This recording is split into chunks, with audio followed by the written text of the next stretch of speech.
तर बघा इथं तुम्हाला असं दिसत असेल की आमच्या दोघांमध्ये लय महत्त्वाचं बोलणं चाललंय, तर अजिबात नाही. भांडणं चालल्यात आणि भांडणं पैशावरून झाल्यात. बरं झालं असं, ह्यांनी ना 2-4 दिवसाच्या पाठीमागं माझ्याकडून उसनं पैसे नेलं होतं.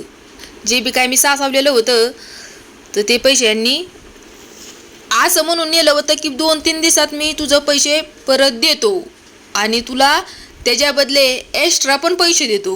म्हणजे थोडक्यात व्याजच म्हणता येईल. तर मग मला पण असं वाटलं की चला बाबा आपल्याला पण 4 रुपये एक्स्ट्रा भेटतात.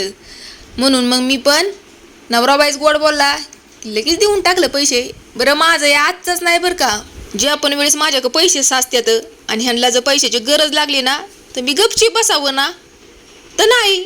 माझ्या अंगात पण एवढा जी किडा असतो या, लगेच जे बी काही साचवलेलं पैसे असतात ते ह्यांना म्हणते घ्या तुम्ही. पण ह्या जे ह्याने देते पैसे परत की तुम्ही माझं हे पैसे परत द्यायचं. पण ज्या पण वेळेस परत द्यायचा वेळ येतो तर त्यावेळेस ही काय असं फायटी वेळ येतं. मग मला डोकं हालतं की माणसाने ना, हे बघा नातं हे कुठलंही असू द्या पण पैशाचा व्यवहार आहे ना, ज्या टायमाला सांगितलं ना भले त्यांचे 10 रुपये का असा ना त्याच टायमाला नेऊन द्यावं. माझा हा पैशाचा व्यवहार महत्त्वाचं म्हणजे माणसाने क्लिअर करावा. माझं हे असं आहे. मग त्या जागेवर नवरा असू, भाव असू, बाप असू, कुणीही असू, मला असं वाटतं. पण ह्यांना नाही असं वाटत.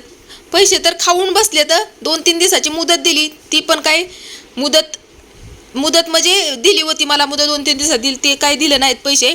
आणि आता इथं मायाबरोबर भांडणं करून परत म्हणतात की आता तुझं पैसे मी 30 तारखेला देईल, म्हणजे त्यांचा पगार झाल्यावर ते देईल.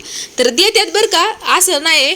कारण देतात म्हणजे माझा पण दरारा तसा आहे ना की आपण जर सूड दिली की मग देणारच नाहीत ना. म्हणून मग मी त्यांना आहे ना 10-15 दिवस पहिलं त्यांना असं टॉर्चर करते ना की ते ना बँकेचं पैसे एक वेळ देणार नाहीत पण माझं पैसे टायमावरती देतात.